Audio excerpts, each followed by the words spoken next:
ഈ AI ഏജന്റുകൾ എന്നൊക്കെ പറയുന്ന സാധനങ്ങൾ നമ്മുടെ ബിസിനസ് സ്ഥാപനത്തിൽ നമുക്ക് പണിക്ക് വെച്ചാലോ എന്തായിരിക്കും സംഭവിക്കുക? ഒരു സിമ്പിൾ ആയിട്ടുള്ള ഒരു ഉദാഹരണം എടുത്ത് നോക്കാം. ചില സ്ഥാപനങ്ങളിലൊക്കെ അന്നേ ദിവസം വൈകുന്നേരം പിറ്റേ ദിവസത്തേക്കുള്ള സാധനങ്ങൾ റീപർച്ചേസ് ചെയ്യുക, ഓർഡർ ചെയ്യുക എന്നുള്ള പരിപാടി ഉണ്ടല്ലോ. ആ സ്ഥലത്ത് നമ്മൾ മനുഷ്യന്മാർ എന്താ ചെയ്യുക? നമുക്കൊരു സോഫ്റ്റ്വെയർ സംവിധാനം ഉണ്ട്. അതിനകത്ത് വളരെ ഈസി ആയിട്ട് ഒരു ഒറ്റ ക്ലിക്ക് തന്നെ അന്നേ ദിവസം സ്റ്റോക്ക് ഔട്ട് ആയിട്ടുള്ള മിനിമം സ്റ്റോക്ക് കീപ്പ് ചെയ്യേണ്ട സാധനങ്ങളൊക്കെ ഒരു പർച്ചേസ് ഓർഡർ ക്രിയേറ്റ് ചെയ്യാനും അത് ആവശ്യമുള്ള വെൻഡേഴ്സിനും സപ്ലൈസിനൊക്കെ വാട്സ്ആപ്പ് ചെയ്യാനോ ഇമെയിൽ അയക്കാനോ അല്ലെങ്കിൽ ഫോം വിളിച്ച് പറഞ്ഞിട്ടാണെങ്കിൽ നമുക്ക് ഈസി ആയിട്ട് കൈകാര്യം ചെയ്യാവുന്ന കാര്യങ്ങളേ ഉള്ളൂ. ഇവിടെ നമ്മുടെ അഭാവത്തിലും അത് സ്വയം ഇത്തരം കാര്യങ്ങളൊക്കെ ഓട്ടോമാറ്റിക് ആയിട്ട് ചെയ്യുന്ന ഒരു ആപ്ലിക്കേഷനുകളായിരിക്കും ഒരു പക്ഷേ ഈ AI ഏജന്റുകൾ എന്ന് പറയുന്നത്. അപ്പം നമ്മളില്ലാതെയും വർക്ക് ചെയ്യാൻ വേണ്ടിയിട്ടുള്ള അത്തരം സംവിധാനങ്ങൾ ഡെവലപ്പ് ചെയ്യാൻ ടെക്നിക്കലി അറിയാവുന്ന ചിലരെങ്കിലും ആലോചിക്കുന്നുണ്ടാവും. ഇതിന് നമ്മൾ ഇതുവരെ ചെയ്തിരുന്ന സോഫ്റ്റ്വെയറിനെ തന്നെ അങ്ങനെ ഒരു ഓട്ടോമേഷൻ ചെയ്താൽ പോരെ, അതിനൊരു AI വരേണ്ട ആവശ്യമുണ്ടോ എന്നുള്ളതാണ്. അവിടെയാണ് നമ്മൾ ആലോചിക്കേണ്ടത്.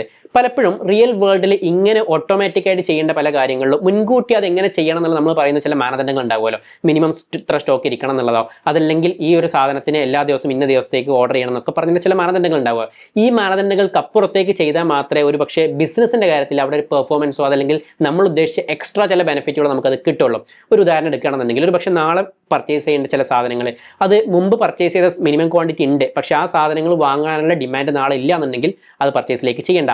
വേറൊരു സാധനം ഒരു പക്ഷേ ഇതുവരെ കഴിഞ്ഞ കുറച്ച് ദിവസങ്ങളായിട്ട് വന്ന ഡിമാൻഡുകൾ പുതിയ നാളത്തേക്ക് വാങ്ങേണ്ട സാധനങ്ങൾ സാധാരണ വാങ്ങുന്നതിനേക്കാൾ ഇരട്ടി ക്വാണ്ടിറ്റി ചിലപ്പോൾ വാങ്ങിക്കേണ്ടി വരും.